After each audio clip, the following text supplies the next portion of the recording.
Hello दोस्तों, ये तस्वीर पूरी दुनिया में जानी जाती है। तस्वीर में दिखने वाले शख्स को कुछ लोग अच्छा मानते हैं, कुछ बुरा मानते हैं। कुछ ऐसे भी बुरे मानने वाले हैं जिनके पूर्वज, उनके पिताजी, दादा इनको ईश्वर का रूप मानते थे, लेकिन आज बुरा मान रहे हैं। दुनिया में इस व्यक्ति के नाम पर सर्वाधिक इमारतें, सड़कें, भवन और दुनिया में सर्वाधिक मूर्तियां हैं। पूरी दुनिया में इनके इतना विख्यात कोई नेता नहीं है। लेकिन एक ऐसे दौर में हम चल रहे हैं भारत में, जबकि इनके खिलाफ बहुत सारी बातें लाई जा रही हैं। ये बातें क्यों लाई जा रही हैं, इस पर भी मैं चर्चा करूंगा। लेकिन इससे ज़्यादा चर्चा मैं इस तस्वीर पर करना चाहूँगा जिसमें राजकोट के दीवान का यह बेटा, राजकोट एक रियासत के दीवान यानी मंत्री का बेटा, प्रधानमंत्री का बेटा, जो इतना अमीर था कि उस जमाने में बैरिस्टरी करने लंदन गया, वो अधनंगा फकीर बन गया और कपड़े बुन रहा है, धागे बुन रहा है, सूत काट रहा है। ऐसे व्यक्ति के बारे में आज कहना इसलिए जरूरी है क्योंकि सवाल बहुत सारे इनके व्यक्तित्व पर, इनके कृतित्व पर और इनकी उपलब्धियों पर होने लगे हैं। मैं हूं एडवोकेट पंकज कुमार त्रिपाठी और आज हम लोग भारतीय स्वतंत्रता आंदोलन के अप्रतिम योद्धा महात्मा गांधी, जिन्हें गुरुदेव रविंद्रनाथ टैगोर ने महात्मा कहा था, भारत के प्रथम प्रधानमंत्री पंडित जवाहरलाल नेहरू ने बापू कहा था, और क्रांतिकारियों के आदर्श नेताजी सुभाष चंद्र बोस जी ने जिन्हें राष्ट्रपिता कहा था और आज पूरा भारत इसी वजह से राष्ट्रपिता कहता है, ऐसी शख्सियत जिनके कहने पर बाबा साहब डॉक्टर भीमराव अंबेडकर ने 1932 में पूना पैक्ट किया था, ऐसी शख्सियत जिन्होंने भारतीय जनमानस को इतना तैयार किया कि उसमें जो ऊंच नीच का बहुत बड़ा भेदभाव था, जिसको समाप्त करने के लिए डॉक्टर अंबेडकर जी ने एक बिगुल फूंका था, उसके लिए खासकर ऊंचे तबकों के मस्तिष्क तैयार हुए, उसका श्रेय महात्मा गांधी जी को जाता है। महात्मा गांधी जी ने भारतीय समाज में वह जमीन तैयार की जिससे डॉक्टर अंबेडकर साहब को स्वीकार्यता मिली, और अब डॉक्टर अंबेडकर साहब के सपने जैसा भारत बनना निश्चित है, बनना भी चाहिए। दोनों समाजों को जोड़ने के लिए बापू ने एक जमीन तैयार की, और हर किसी समाज में अगर कोई नीचे पीछे छूट गया तो कैसे आगे बढ़ पाएगा, इसे सुनिश्चित करने के लिए डॉक्टर साहब भीमराव अंबेडकर ने प्रयास किया। हमारे लिए हमारे सभी महापुरुष आदरणीय हैं। हमें कोई हक नहीं है कि हम इनका मूल्यांकन एक दूसरे के खिलाफ करें, सिवाय अध्ययन के प्रयोजन के, अन्यथा हमें ऐसा हक नहीं है। फिर भी आज मैं बात करूंगा गांधी जी ने चरखे का प्रयोग क्यों किया। मैं अगर कहूं तो यह चरखा नहीं, यह अंग्रेजी साम्राज्य के लिए एटम बम था। तमाम नवयुवक, नए बच्चे और कुछ जो उम्र से बड़े नहीं होते हैं, ऐसे अधेड़ उम्र के लोग भी, गांधी जी ने क्या किया, चरखे से आजादी मिली क्या।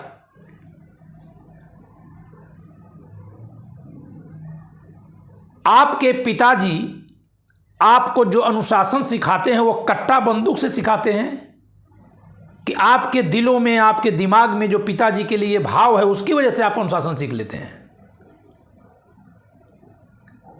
पिताजी से डरते हो क्या? क्या वो कट्टा मारते हैं क्या, गोली मारते हैं क्या? ऐसी बात नहीं बोलते। आप तब बोलिए जब समझ लीजिए कि चरखे का प्रयोग गांधी जी ने क्यों किया था। तो इसके लिए थोड़ा सा आपको और जानना पड़ेगा। गांधी जी राजकोट के दीवान के बेटे थे और इस वजह से वो एक संपन्न व्यक्ति थे, और जब वो अत्यंत संपन्न थे तो ये उनके वस्त्र हुआ करते थे। देखिए पगड़ी है, ठीक है, और यहां पर ये चरखा है। आखिर ये वस्त्र कहां चले गए? उन्होंने ये सारे वस्त्र क्यों छोड़ दिए? इन वस्त्रों का परित्याग क्यों किया? आपको बता दें कि गांधी जी ने केवल ऊपर के वस्त्र ही नहीं छोड़े, केवल सूट ही नहीं छोड़ा, बल्कि पगड़ी भी छोड़ा। और गांधी जी के पैर में आप जूता नहीं देखेंगे, जबकि वो सूट बूट पहनते थे। उन्होंने जूता भी छोड़ा। और जानते हैं कब छोड़ा? 1917-18 में।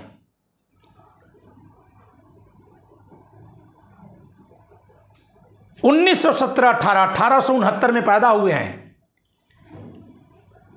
लगभग जब 50 वर्ष की उम्र में थे तब उन्होंने ये त्याग किया।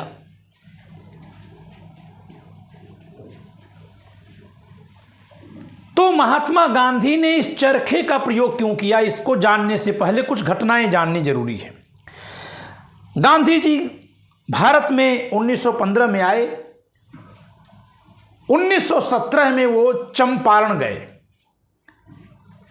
उस समय छोटी लाइन की ट्रेन चलती थी, बहुत धीमे धीमे जाती थी। गुजरात से तो चले थे सूट बूट पहनकर। और जब वो भारत के पश्चिम से पूरब की तरफ जा रहे थे, गुजरात की तुलना में बिहार आज भी गरीब है, पहले गरीब नहीं था। बिहार गुजरात की तुलना में इसलिए गरीब नहीं है कि वहां कोई अन्यथा खराबी है। उड़ीसा इसलिए नहीं गुजरात से ज्यादा गरीब है क्योंकि वहां के लोग काम करने लायक नहीं है। इसलिए है क्योंकि बिहार, उड़ीसा, असम और बंगाल 1757 में गुलाम हो गया। और 100 साल बाद 1857 में जब क्रांति हो रही थी दिल्ली में, उस समय तक भी गुजरात गुलाम नहीं था, पंजाब पूरी तरह गुलाम नहीं था। तो गुजरात, पंजाब जैसे इलाकों में अंग्रेजों ने 90 साल राज किया, लेकिन बिहार, उड़ीसा, बंगाल और पूर्वी यूपी में पूरे 200 साल राज किया है। और वो भी शुरुआती दौर में ज्यादा शोषण हुआ, क्योंकि तब लोग जान नहीं पाए थे इससे लड़ा कैसे जाए। जब तक गुजरात और पंजाब कब्जे में आया तब तक तो लोग समझ गए थे कि ये क्या गलत कर रहे हो, लड़ना कैसे, दबाव बनने लगा था। खैर, तो गुजरात का एक व्यक्ति जब बिहार चलता है तो वो ये कल्पना ही नहीं किया है कि वहां कितनी गरीबी है। जब ये पूर्वी उत्तर प्रदेश से आगे बढ़ने लगे तो इन्होंने गरीबी का विकराल रूप देखा, बहुत विभत्स रूप देखा। और उस रूप में क्या देखा इन्होंने कि युवती स्त्रियां लगभग नंगी जैसी थी, फटे फटे कपड़े लोग पहने थे। भारत को हो क्या गया था? आज के समय में सबसे बड़ी इंडस्ट्री फूड इंडस्ट्री है, क्योंकि अब पैकेट बंद खाना बनने लगा है। उस जमाने में पैकेट बंद खाना नहीं था, लोग घर का ही सत्तू खाते थे या कहीं का भी खाते थे, अपने घर का खाते थे। उस समय की सबसे बड़ी इंडस्ट्री वस्त्र उद्योग था।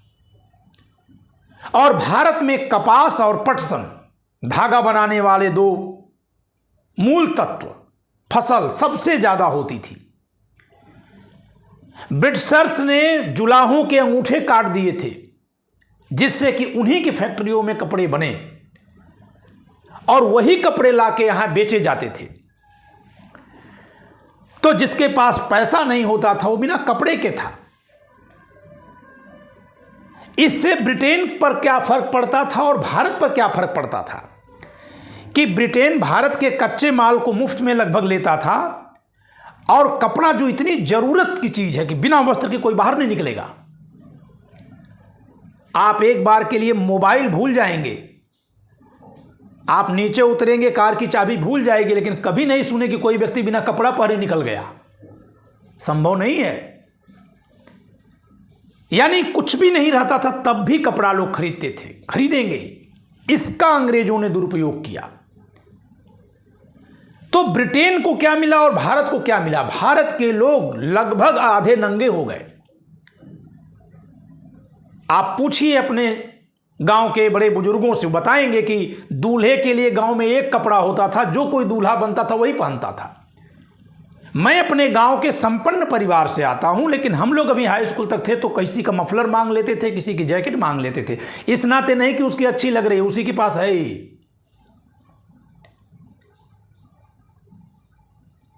तो ब्रिटेन को इससे बहुत बड़ा धन लाभ होता था और उसी धन के जरिए फिर वो सेना की भर्ती करता था और हमें गुलाम बनाता था। तो अगर महात्मा गांधी बम ले लिए होते एक, तो किसी एक अंग्रेज पे फोड़ देते।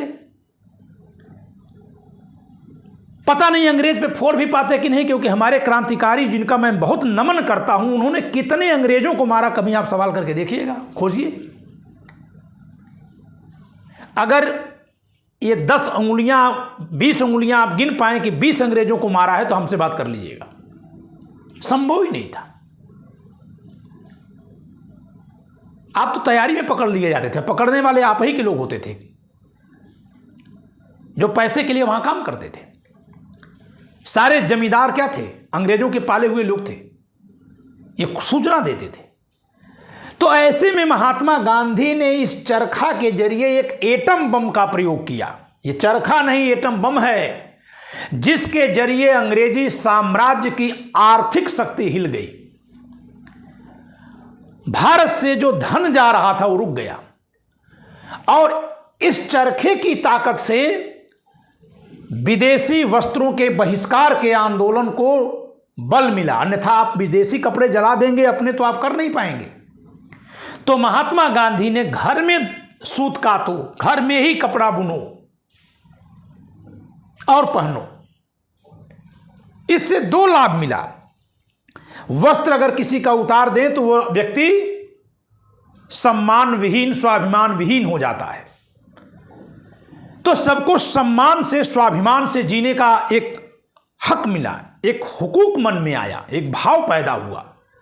और दूसरे कि तब हम तुम्हारे कपड़ों पर आश्रित नहीं, हम तुम्हारे कपड़े जलाएंगे, खरीद कर जलाएंगे। प्रतीकात्मक रूप से लोग दुकानों में जाकर नहीं जलाते, खरीद कर जलाते थे।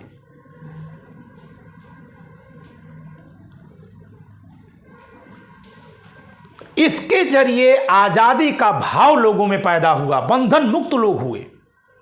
तो महात्मा गांधी की जो बात मैं 1917 में छोड़ आया था, जब चंपारण जा रहे थे, इनके मन में बहुत पीड़ा हुई थी। इन्होंने देखा था भाई बिहार में कि नील की खेती करने के लिए विवश किए गए किसान, सोचिए नील, इंडिगो क्या है, सफ़ेद कपड़े में जो आप नील लगाते थे, अब तो उसका चलन कम हो गया। इतने बड़े पैमाने पर ब्रिटिशर्स उसका व्यापार करते थे कि पूरे बंगाल बिहार में नील की खेती करवाते थे। किसी के खाने के काम नहीं आएगी। मेरे गांव में, आजमगढ़ मऊ जिले का मैं हूं, मऊ जिले के मेरे गांव में नील का गोदाम बना हुआ, वहां नील की खेती के उपज से नील बनाई जाती थी। तो सोचिए कि उस समय कितना बड़ा उद्योग था जिसको महात्मा गांधी ने इस चरखे के जरिए तोड़ दिया। जरा कोई कट्टा, कोई बम, कोई बंदूक, कोई पिस्टल बताओ तो जो इससे बड़ी ताकतवर हो। बिना समझे बूझे किसी भी बात को हल्का बना देना, हवा बना देना। चरखे से आजादी मिली क्या? मैं आपके जैसी उस भाषा में नहीं बोल सकता, नहीं तो मैं पूछूंगा तो बम फोड़ के कितनों को मारोगे? आज देख लो, हर जगह के सरकार के हिसाब से जो सत्ता होती है उसके तुलना में जो आजादी चाहता है वो उग्रवादी कहा जाता है। भारत के तमाम इलाकों में आजादी चाहने वाले क्या बम फोड़ के पालेंगे क्या? रोज लाशें आती हैं सैनिकों की, पालेंगे? यहां तो लाशें भी आप ही की गिरती, अंग्रेज को तो मार नहीं पाते आप। लेकिन हम उनके उस वीरता पे सवाल नहीं उठा सकते, उनका मजाक नहीं बना सकते। आप तो इसको समझते भी नहीं। समझिए कि चरखे की ताकत क्या थी। घर घर में सूत काता गया और धीरे धीरे भारत वस्त्र में आत्मनिर्भर हुआ। आज तो निर्यात करता है। तो ये अर्थशास्त्र था, ये स्वाभिमान शास्त्र था, यह मनोविज्ञान बदलने वाला एक उपकरण था। हर कोई अपने घर में अपने लिए सूत काटने लगा। ब्रिटेन की सबसे बड़ी इंडस्ट्री की चूल्हे हिल गई, मैनचेस्टर के करघे बंद होने लगे। तो अपने आप ये बात उठने लगी वहां कि आखिर ये क्यों हो रहा है। और इसके बाद दूसरी बात कि यह व्यक्ति जब नायक, जितना नायक बनता गया, 1918 में ये अहमदाबाद जाते हैं वहां के कारखाने के मजदूरों से मिलने। वहां देखते हैं कि मजदूरों को केवल 2 कपड़े दिए गए हैं पूरे महीने के लिए। 2 ही कपड़ा है उनके पास, एक ही कपड़ा बहुतों के पास है। गांधी जी ने बा से कहा कि जो मजदूर स्त्रियां हैं उनसे कहो कि अपने कपड़े साफ रखिए, थोड़ा साफ सफाई रखें। बा ने मजदूरों के साथ, महिला मजदूरों के साथ बैठक की। उन लोगों ने बताया कि आप हमारे कमरे में देखिए, न कोई अलमारी है, न कोई सूटकेस है, न कोई रस्सी लगी है जहां हम कपड़े टांगें, क्योंकि हमारे पास कपड़े ही नहीं है जो शरीर पर है। आपको पता है इस महामानव ने क्या किया था? बा ने अपनी ऊपर की ओढ़नी दे दी थी तत्काल, और इस महामानव ने जो पगड़ी पहनी थी वो उतार के दे दी और कहा कि हम सब अगर अपनी पगड़ियां दे देंगे तो हमारे भारत की महिलाएं कुछ वस्त्र पा जाएंगी। ऐसे महामानव को गालियां दी जाती हैं बिना समझे बूझे। समझिए इस महामानव को। और ज्यादा नहीं समझ में आता है तो लाल कृष्ण आडवाणी जी का 2012 का लोकसभा का भाषण सुनिए इनके बारे में। उनको तो मानते होंगे ना आप। इस समय लोगों को उजड्ड बनाया जा रहा है, मूर्ख बनाया जा रहा है, सोचने समझने की क्षमता को नीचे किया जा रहा है ताकि आसानी से उनको अपना सैनिक बनाया जा सके। आप बनिए, लेकिन आपको कोई हक नहीं है कि जो सदी भर तक योगदान हुए हैं हमारे नायकों ने जो किए उन पर आप सवाल उठा दीजिए।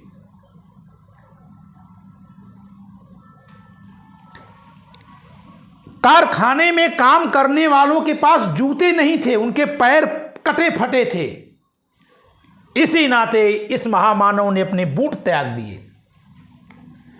तो इनके मन में जो विचलन पैदा हुआ था चंपारण से कि हम इतने कपड़े पहने हैं, हमारे देश की महिलाएं आधे अधूरे फटे कपड़े पहनी हैं,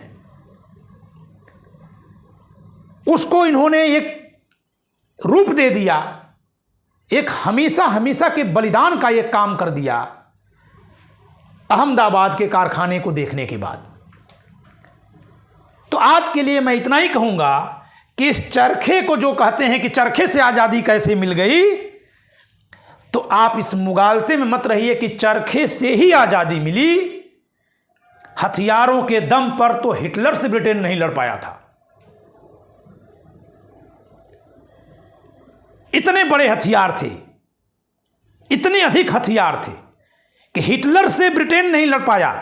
और ब्रिटेन जिसका सूरज नहीं डूबता था, जिसके साथ अमेरिका रसिया भी खड़ा था, हमारे कितने भी पूर्वज मिलकर हथियार चलाते नहीं जीत पाते।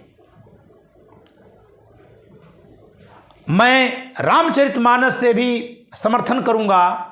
सुरसा जितना बड़ा मुंह बनाती गई तो हनुमान जी क्या हो गए, छोटा रूप पकड़ लिए। ब्रिटिश साम्राज्य को आप सुरसा के मुंह जैसी चुनौती मान लीजिए कि उससे बड़े हम हो ही नहीं सकते। तो इतने छोटे बन जाओ, सूक्ष्म बन जाओ, तरल बन जाओ कि उतना बड़ा आपको छोटा ही समझ के छोटा समझने के भ्रम में रह जाए और आप उसके बड़ेपन को, उसके शक्ति को समाप्त कर लो।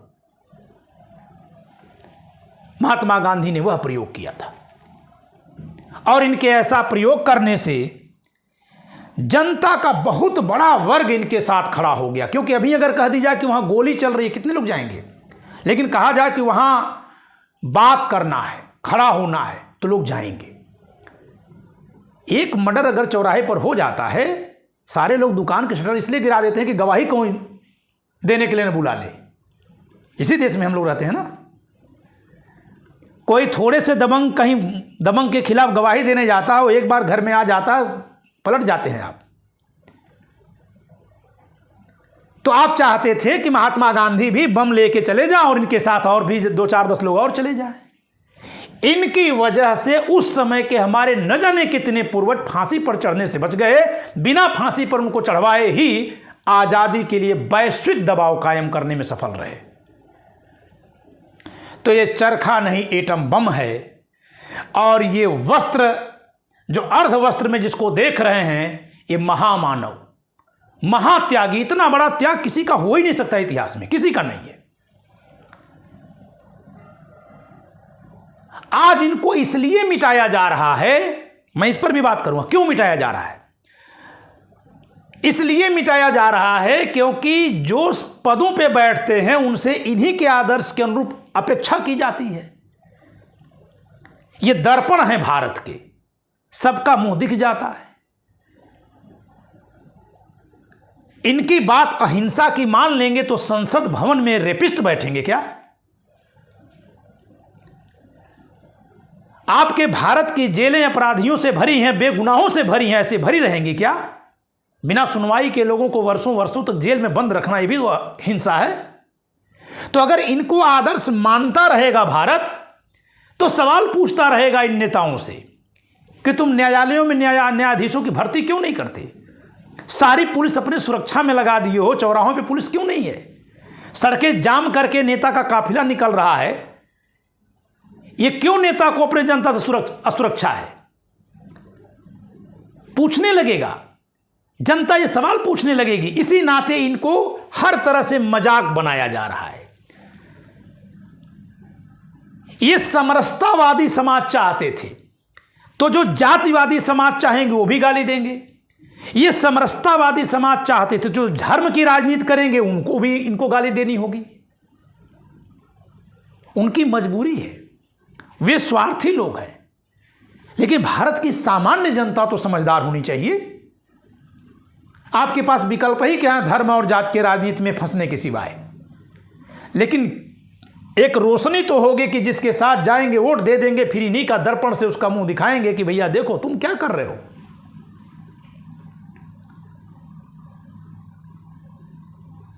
तो इनको मिटाने के पीछे आपके देश में साजिशें चलती हैं। यह भी जरूरी नहीं है कि इनको पूजने के लिए गोडसे मुर्दाबाद ही बोलिए या मत बोलिए। हमारे फिलॉसफी में तो एक ये भी है कि अगर किसी व्यक्ति का कोई चरम दुश्मन है तो वो भी उसका भक्त है। रावण को राम का भक्त माना गया है। गोडसे ने भी इनको पैर छू के गोली मारी थी। मैं नहीं कहता कि आप उस विवाद में फंसिए, लेकिन इस महामानव के त्याग को जानिए।